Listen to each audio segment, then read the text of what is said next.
to the Imagine Golf podcast Beyond the 19th.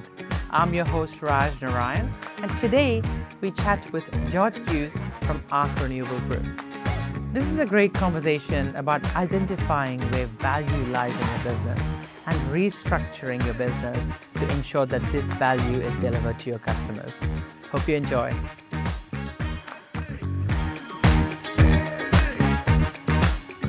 George, so great to have you here today in the podcast. Since the last time we spoke, there's been a lot of changes in your business and your industry. So I thought, look, let's start a bit more and catch me up on what's been happening at Arc Renewables. For sure, yeah, there have been a lot of changes. So I might tell a quick story about how these changes actually came about. Let's go. Stories.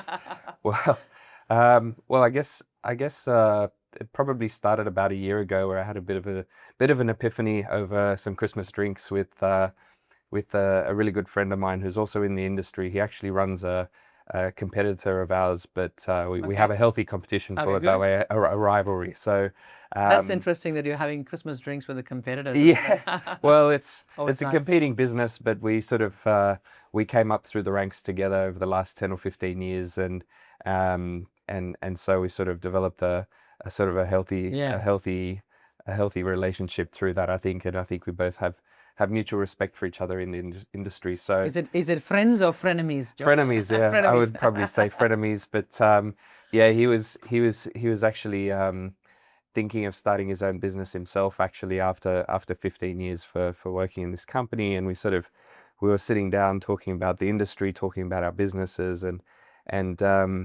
talking about our turnovers and profits and stuff and that sort of thing. And his business has done really well.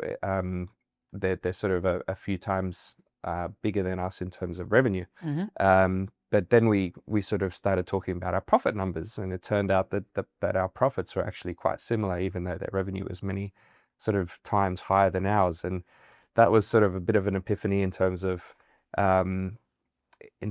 what business success actually is. Yeah, because I have this saying. It says revenue is vanity. Yes. And profit is sanity. Okay, beautiful. Well, there you go. Hopefully you were more sane. I was going to say that means I've been vain for the last 10 years. So I tell you, no, in business, people always chase revenue. Everybody's chasing the top line, but really the bottom line. Well, they do, and I think that's sort of that stems from, I guess, a definition of success that is probably outdated from when I started as a young kid. I sort of always had aspirations to grow a big business, and what does that mean? That means hitting revenue multiples, 10 million, 50 million, 100 million. It involves employing staff. The more staff you have, the more prestigious and fancy your business sounds. But talking to my friend actually made me realize that his business went on a revenue journey, but so did his overheads, and so did his staff. And I guess in our industry, to do it well, getting the right staff mix is really tricky. A lot of businesses have hired staff really quickly and then fired them just as quickly when there's a market downturn. So it hasn't always been sustainable for businesses in our space. And that's so true for any industry as well. 100%. Because people always chase revenues, and as you know, with sales, I mean, I worked in sales organizations all my life and sales roles, and you never know. No matter what people sound like in the interview, you never know till they're actually employed. Yeah, that's right. I always say to my team, I say, show me the money. So it's like... That's right. Until they show some money, we don't know how it's going to go. And it's really quite pricey if you get it wrong as well. Yeah, it is. Look, it is really pricey. And I guess it was really interesting because it sort of coincided with another painful event, which was my virtual assistant or executive assistant leaving.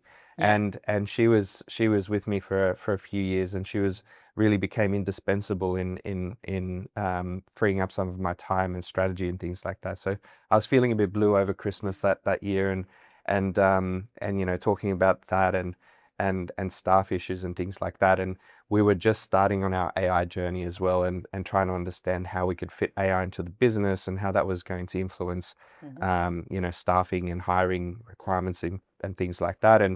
And so that sort of epiphany came about that, okay, well, would you rather have a business that turns over $50 million and makes $1 million profit? Mm-hmm. Or would you rather a business that turns over $2 million and you have a lot less headache that also makes $1 million profit because it's more profitable, Yeah. right? And so that mentality and that thinking really helped me change my perspective about what the business needs to do, what sort of clientele we take on. We had a lot of clientele that was sort of lower profit, higher turnover just for the sake of being there. But then if you think about whether that's a valuable use of our team's time to service those clients, maybe not necessarily. And so we went on that sort of journey of really having a look at who our client base is, what our profitability is, what are our staffing requirements, is revenue really the metric that we want to be chasing? And I guess another interesting part of our industry is that the highest market share business in our sector has, I think, something like 3 or 4% market share. Oh wow! So it's very fragmented, which is extremely low. Yeah. So it's very fragmented. Very fragmented industry and multiple players. Correct. And this is probably sometimes when you have a fragmented industry, that leads to the pressure on profit as well, because everybody is kind of undercoding everybody else. Correct. And trying to win projects, right? It actually benefits the actual customer. Yes, it really does. So it erodes profitability, and it also impacts how businesses in our sector are valued. And so that's a really important thing that I think I probably lost track of over time is what's our business actually valued on. And so and we went through an exercise of funding a couple of years before, and funders were asking, well, what's your EBITDA?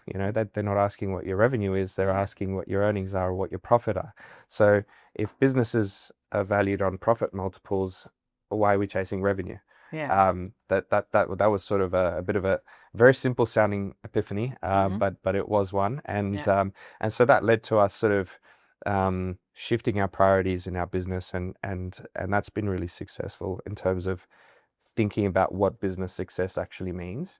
And I guess the other thing that came out of this restructure was really understanding what makes the business valuable. And what I mean by that is the business has been around for 10 years. When we started 10 years ago, renewable energy wasn't a mature market. It wasn't the mature market that it is now. I'm a renewable energy engineer by background, so I love what I do, but I'm also really passionate about the technical implementation side of it. And most people see renewable energy now as a commodity.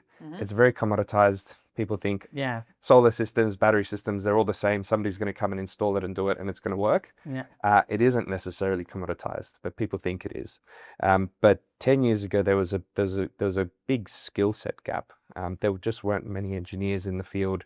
It was a new and emerging market, and that was what was valuable. Being a renewable energy specialist was valuable to people. That there weren't many around. There weren't many specialists around. And so we built an engineering business. We built a business where we were very, very back-end heavy, operationally heavy, engineering heavy. And that was really, really valuable in terms of the IP that we developed about how to actually implement things, how to roll things out, how to do things properly, how to make sure that they work, they don't break down. But at the same time, fast forward to today, 10 years on, there isn't the same shortage of engineers. There is a pretty well-established workforce of specialists and experts with that 5 or 10 years of experience in the industry. And so that technical implementation is not as scarce as it was. And not only that, but AI will probably be able to do that engineering technical work in the next 5 years, I've got no doubt. And so then we thought about it and we said, well, what's our secret sauce? What's actually the important part of the business? What do we want to retain? And it didn't end up being the engineering work per se. It was all of the IP that we developed implementing projects. All of the lessons, everything that went wrong in the last 10 years, everything that we could improve, all of the things that you can't see on a drawing, on a piece of paper, on a plan, but you can see on the roof. Execution, correct, exactly, in the execution. So all that secret sauce sat in that IP. And so what we decided to do was, I guess, promote up some of the senior engineers to quality management roles, and to project management roles, and then to, I guess, reduce our overheads from an engineering drafting point of view. And so we did get rid of a lot of the bottom layer, not bottom layer, but the entry level layer. Entry level resources. Correct. So the grad engineers, all of that. These poor grads, I have to say, every industry. Well, I don't know whether there's going to be any roles anymore with AI coming in.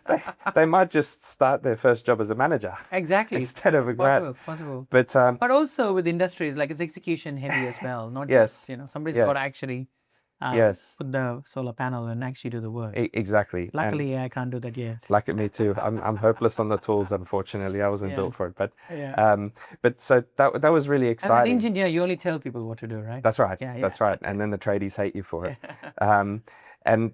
So that was actually a really good point, because a lot of engineers in our industry don't have practical experience. So they'll sit in the office, draft a plan. That plan will get sent off to the installer on the ground and then never get to interface. And so what we're doing as a business is we want those engineers now to spend less time designing, because that's been commoditized, and more time on site supervising, being able to see, the correct thing, being able to see that plan come to fruition. And that's the valuable piece. And that's something that I think, if we can tell a story about that and we can visually show that to clients, more often than not, we win business based on that. So that was sort of one part of the restructure. But also that probably makes the client feel that they're paying for value rather than just a product, like a commodity. Yes, well, it's communicating that value. Exactly, That's right. In a sector where you've got 3% market share as the market leader, and you've got 20 companies that you can go to get a quote. The value a lot of the times isn't, you can't see the value on a piece of paper. You can't see the value in the proposal. And so it's being able to sit with customers and sit and talk through where the risks actually sit in the implementation. And then I guess the other part of our business that we do quite well, I think, is overlaying that technical expertise with a financial solution. So having the sophistication to talk to different clients and identify their different financial circumstances, and be able to then structure a technical product with their financial requirements. And that elevates us from being just a renewable energy company to I guess an energy partner for a lot of people with energy problems or requirements. That's super interesting, George, because when you get a proposal, what do people do? I just scroll and look at the price. Yes. So tailoring a solution that fits with that is making it very intentional early in the piece, saying, hey, what is your position? And we're going to find a solution that mirrors that, rather than just get a quote saying too high or too low or whatever it may be. And I like the fact that you've got the resources and the IP. And as a business owner, right, myself and I'm sure many business owners in our community, we always think, where does the value lie in this business? You have something that looks valuable, that smells good, but you don't know which part of that was actually the value. So identifying that is actually quite clever, and also something that everybody should look at, because actually identifying, well, there's 7 things we do, and this is where the actual value lies.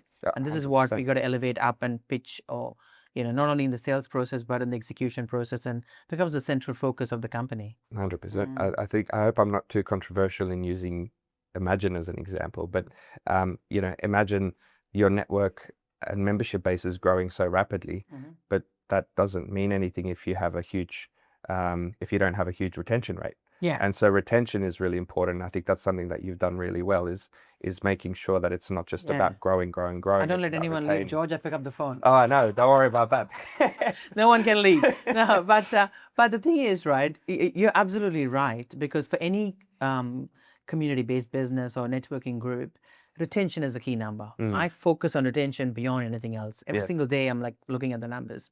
Of course, new business is also very important, because that's a metric that shows you that you're growing and etc.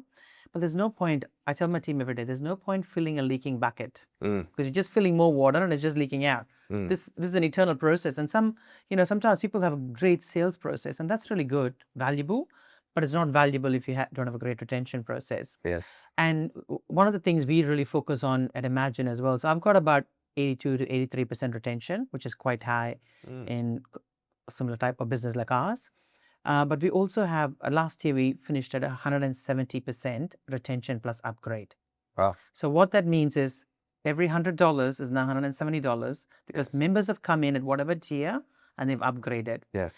And the upgrade is something that I really value even more than retention, because that's a vote of confidence. That's someone saying, hey, I'm going to give you something more, like I'm going to go up to the next tier. And for a lot of SaaS businesses, you know, people start with freemium and every product, but in the end of the day, you want to migrate people to the higher tiers. Yeah. So that's two numbers we really look at. So, you know, tracking the retention, but also the retention plus upgrades. Yes. But in that process, what you said was really important, and I should probably spend a bit of time thinking about it, is what actually leads to this, and what is that one piece in this in the cycle? Is it the events? Is it the connections? Is it, you know, what is the point that makes it most valuable in your, you know, if you put it in your little value chain from in the customer journey, and elevating that higher up? So that's actually quite something that everybody could think about. Yeah, and it is interesting, and it's probably something that I'm still learning as a business owner, and also as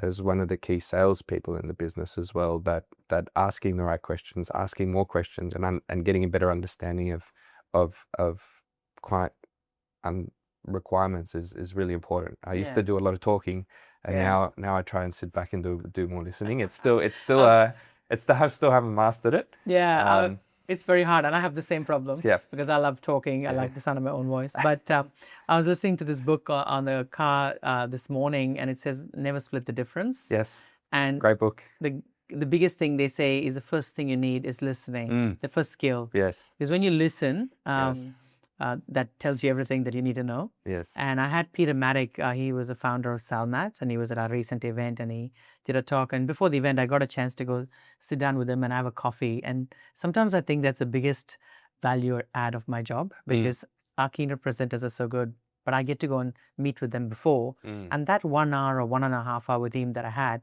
was more valuable than anything he said at the, all the things he said at the event, etc. Because it was one-on-one.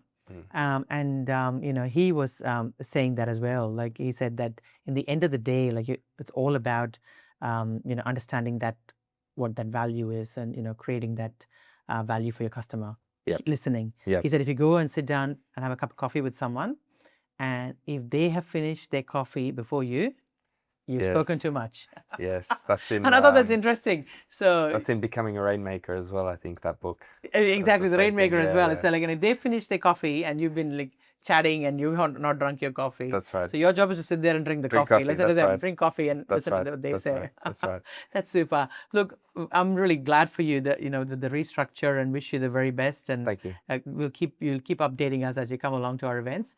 But let's talk a bit more broadly, George. Tell us about the electricity market. What's happening? You did say some of the things have been commoditized in the renewable space, but let's talk a bit more macro and tell us about what's happening in the industry. Yeah, I think the commoditization and the maturing of the implementation of technologies like solar, like utility scale solar projects, wind projects, those sort of things have really opened the door for investment in the sector and in the industry. And I think driving that pension funds and really big money moving away from their exposure to coal, to traditional fossil fuel sources, but also trying to meet the ESG and sustainability objectives. So there's a lot of money moving into the sector, and that's sort of creating macro conditions. And then I guess on top of that, we're at the confluence of some absolutely massive changes in our lives in terms of electrification of electric vehicles, or of transportation in general, the advent of AI and the absolutely massive electrical impacts that AI is going to have over the next sort of 5 years, decade, 20 years. And so it's really interesting. Over the last 10 years, I think there's been a lot of voices advocating for energy efficiency. And so, we've had this really really cool push to use things more efficiently, to be better consumers, to be more conscious consumers on a consumer level. Yeah.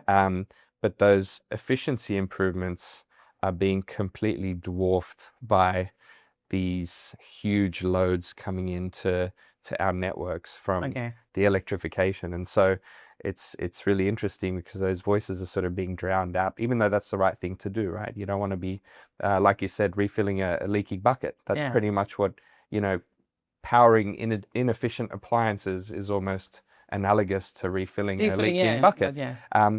And yet the effect or the impact that is having, it's being lost in the noise of all of these new things coming in and connecting to our power network. Or that's how it feels in terms of, that's the industry sentiment that I feel. It's not necessarily right. There's still definitely a strong business case for energy efficiency, but on a macro scale, when you're talking about a doubling of the electricity market size in the next 15, 20 years, something like that, because of that electrification, because of AI and what that's projected to bring in, that's kind of how I feel. Yeah. So let's talk a little bit about AI as well. Yes. What do you think will be the real impacts of AI in this industry? Because every industry is a little bit different, right? And with energy or electricity, you think that it's not all just knowledge based, and so how would AI really impact this, you think? I mean, probably like every industry, it should impact every single aspect of what you do in a way. So, I gave an example previously that I think in the next 5 years, AI will replace junior engineers. And the reason for that, and even, 10 years ago, I was really proud that I could, recite the top 10 Australian standards in my industry. And I could, I could close my eyes and remember the clause that, about wiring rules and things like that. And, what defined a good engineer with 25 years of experience was his knowledge of building codes and Australian standards and policies and all of those sort of things. And you'd have to, complete your certain amount of hours every year to make sure you're up to date with all of those sort of things. And today, AI, can remember and draw upon every single piece of information that's available on the internet on your subject. And so all of a sudden, the whole thing is experience is moot, right? Correct. And so that experience is sort of moot. Everybody has access to the same level of information. And so then it's about interpreting that information, how to use that information, what that information actually means, analyzing that information, all that sort of thing. And so I guess the answer, how is AI going to impact the sector? I mean, there's huge ramifications in terms of optimization, in terms of staff and what people are actually going to be doing, what their roles are going to look like. And then layer on top of that the potential for robotics and automation in the actual implementation side of things. There are machines that are coming out. There's 3D printing that's evolving. There's robots that are starting to be created to clean and to install systems and to do things more safely. Roof inspections are now being done by drones. And so AI's ability to control and oversee all of that, I think, is absolutely massive. And so that, what are people actually supposed to be doing? What are they doing? Exactly. That's right. Where is the value of the person? And I think that value is still being able to understand what it is that we're actually trying to achieve for the counterparty, because that's unspoken. It's a lot of it is actually trying to tease information out of a person, out of another human being with conflicting needs, conflicting wants, changing needs, changing wants, that sort of thing. So there's a huge opportunity there, and we've seen it. I spoke about my EA who I was very dear to me and very close to me, but I never replaced her. There was no role after she left. It was replaced by ChatGPT and by AI. It did 70% of the work, and the other 30% we just deal with. So and that will only keep That's very increasing. interesting. Very interesting. It is. And look, in every industry there's a huge impact. Just recently we've seen all the stock markets just dive, like so many companies being value declining, mainly because of AI and what's happening. you know, more and more capabilities that AI has now got. That they, so it's just increasing.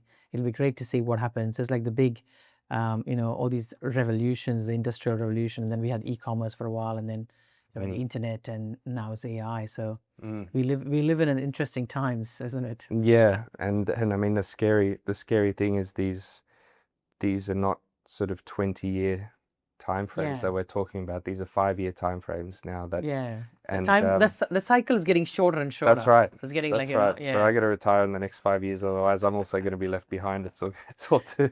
It's becoming so crazy. true. It's so true. Well, I don't know. I keep telling myself every day, thank God AI can't play the golf. People do want us to play it. That's right. That's exactly. That's what I'm going with for. Although they'll probably start inventing something for the golf club.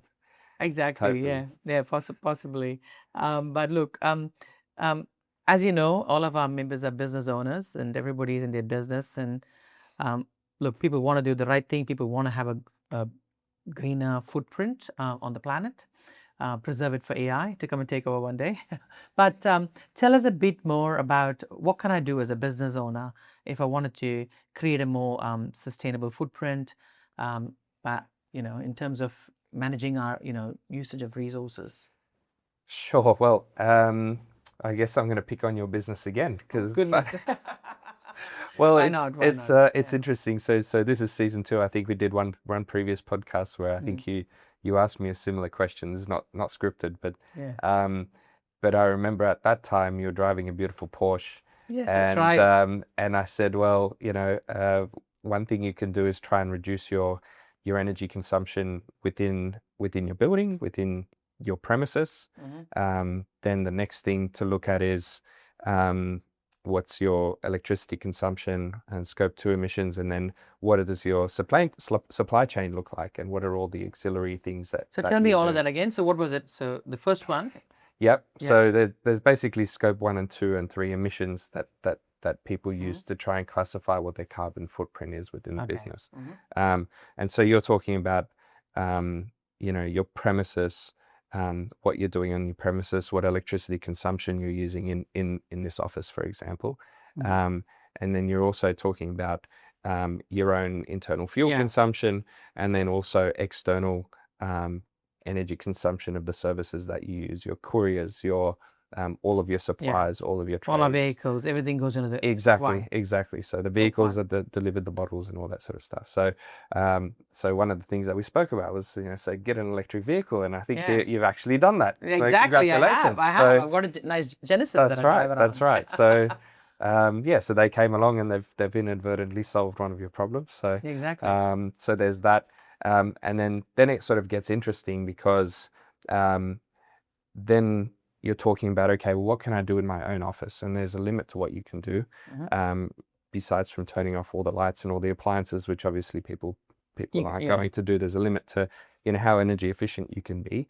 And so those fortunate enough to own their own roof or own their own space are able to put rooftop solar on to be able to offset some of that electricity consumption, or you can fuel switch to more efficient fuels if you're using diesel or something like that. But there's usually a limit to what you can do on your own premises, and then that leaves that sort of white elephant, or the elephant in the room. What do you do about external emissions from third parties? And that's where a lot of companies get stuck about, okay, well, I want to be net zero, but all of my supply chain is not net zero. So what do I do about that? Then you can't be net zero, right? Well, you doesn't get added to your thing. Well, that's the thing, right? So how do you do that? Well, you can either make sure that every single one of your suppliers is also net zero, or you can buy offsets to offset their emissions, essentially. And that's where the market gets very murky. That's where people sort of don't quite understand the concept, or they're not as dedicated into doing that because there's a financial implication to that and all that sort of thing. So what's happening in the real world? Well, corporates are starting to understand that their supply chain also creates emissions. And so they're forcing their supply chain to also comply with their standards. And that's causing a trickle down effect, which is good for us, companies like us, because it creates more business. That way it creates a higher demand for what we do, not just an economic sort of an in-house economic demand, but also driven through market forces. Yeah, and look, there's so much pressure these days, especially for larger companies, to report this on their annual report. Yes. To be visibly seen, Yes. having a greener footprint. Yes. Do you think that regulation and governance has created that impact? Do you think that actually helps? Yes and no. I think in terms of the way that it's structured, it's still voluntary. So there's a mandatory reporting requirement, but in terms of implementing, that's still very much voluntary. So you might report that you've got targets to become, carbon neutral by 2000, and nobody's going to force you to do it quicker. And so you can report that you're doing nothing for the next 10 years. Is reporting, but in terms of how many businesses are actually actively implementing this, that's I'm not saying they're not doing it. They very much are, but it's very much still a commercial decision. So they then go to market to purchase greener power, and they realize that actually it's not as expensive as they thought. Power prices are coming down in terms of power pricing from renewable sources and things like that. So the speed in which those projects are being implemented by these corporates is still very much driven by market economics rather than government policy enforcing them to report. And that's sort of what I feel. Yeah. Because interestingly, like after our last chat, we obviously, when you play golf, you can have a cart. Yes. So we used to give out golf carts to everybody. Yes. And most clubs only have about 20 or 30 carts. So we got to bring in carts from somewhere. Right. And then they cost more because of trailers coming with these carts, etc. So we made an executive decision one day, sitting in a meeting room, probably in this meeting room, and we just decided that we're just not going to offer carts. I will say, just reduce the price by the price of the cart, and just say, if you want a cart, you can book it for extra. There we go. That's why I haven't come to one of your events yet. That's probably why you haven't arrived recently. But we just said, well, people can still book carts. They just had to pay extra. We just took it out of our price. We didn't offer it as a standard inclusion. And what actually happened, interestingly, is every event, only 4 or 5 carts are being booked. Yes. Very few people are booking cards. So but you can't blame renewables for that. You can't blame carbon. In one fell swoop, I've saved your business. Like all these emissions of the planet have reduced by just not having it. And what happens is, because it's by choice, people go, you know what, I like a walk. I'm in my office all day. Right. I wouldn't mind having a bit of exercise. And people just walk. And I think it's great. You have so it's simple. It's probably very small in the big scheme of things. Yes. But for Imagine, like that's one of the big sources of, in our events, you've saved Scope 3 emissions. Scope 3, there you go. But you've done it primarily for other reasons, and then the sort of carbon play is secondary, I would say. No, the carbon play. Is that what you were thinking about when you said, oh my gosh, too many Scope 3 emissions. Too many Scope 3 emissions. Was that what it was? Yeah, exactly. Well, I commend you. I commend you. Well, we just thought, look, why are we having all these carts in there? And it was just a big, huge expense. Yes. Well, for us, basically the ticket is, you end up, the members end up paying for it because whatever it is, the cart is, they're being charged for it. So just took it out. Am I able to tell an unrelated story? A slightly unrelated story? It's sort of related. It's sort of related. Go for it. As long as it's not about me. No, it's not about you. I can only think so many things of negativity. So I've had a little kid recently, so I'm sort of, my alone time involves watching late night TV when my baby's asleep. Okay, can I just stop you right there? Yes. When your baby goes to sleep, you ought to fall up and sleep straight away. That's right. That is a big mistake right there. Right there. I've given you some free tip now. Okay. Well, the late night TV puts me to sleep, but there was a show on the late night TV. It's called Undercover Restaurant, I think it was, or something like that. And so the premise is that these restaurateurs, something's going wrong with their restaurants and they don't know what it is. So, alcohol is going missing, or their revenue doesn't match up with their stock or whatever. And so they bring in this, private investigator to try and figure out what's going on. Okay. Mm-hmm. And so this private investigator goes into these businesses and sets up, hidden cameras and does, mystery shoppers and all of this sort of stuff to try and figure out what's going on. And so this episode was about this this driveway burger joint that was absolutely killing it. They were the only one in town, and their sales were going crazy. And this owner was very, very successful, and he brought in he brought in a new manager to run the store. And this manager was really passionate about sustainability. Okay. So he was a great fit because this manager was also passionate about sustainability, and he was trying to, do right ethically by the business, but also by the community and by the planet and that sort of thing. And it just so happened that after hiring this guy, his revenues dropped by 30%. And just completely started going the wrong way. Oh, wow. So he started talking to his staff, and the staff absolutely loved this guy. They said he's really competent, he's really good, he talks to the customer. So this business owner couldn't figure out what on earth was going on. And it turned out that this manager was such a fanatic that he stopped serving napkins with everybody's meal. So when these guys were coming in the drive-through, they'd get these big, juicy, dripping burgers And no napkin. and no napkins, because he wanted to save the planet. And so people would take one bite, get stuff all over the shirt, and they wouldn't come back because this manager refused to serve napkins because. There you go. So anyway, so that story really stuck in my head about, you know, the limits of what businesses sort of can and should be doing to you know, to have a positive environmental impact without affecting what they're actually doing. You know, he should have just given over these, what do you call it? Napkins made of bamboo or something. Yeah, that's right. I don't know. There must have been plastic napkins or something. Yeah, I'm sure there was a solution, but it was, I'm sure there was just a solution something that was less dramatic. Correct. Yeah. But it really stuck in my head about something so small having such a big impact. But to just put your mind at ease, we do give out cards. It's just made as an extra decision. So it's just like, we still give them out, but people have to make that decision to choose it. Opt in rather than opt out. Yeah. It's as simple. It's still available. Everybody can have one. It's just opt in instead of automatically we opted you in. Yes. And that just made a dramatic difference. Fantastic. So it's interesting. But as you said in your value chain of your little business, you do need to find out where the IP is and lift it. But you should also know what not to do. That's right. Give the napkin. Give the napkin. That's right. Exactly. Look, George, it's been so good chatting with you. We've gone to various things. Right from restructuring businesses all the way to scope emissions and then to the napkin. Yes. But look, it's always great to chat to you. Thank you so much for being here, and look forward to seeing you at the next event, and we'll have a cart ready for you. Likewise. Thank you. Thank you very much. I'll walk.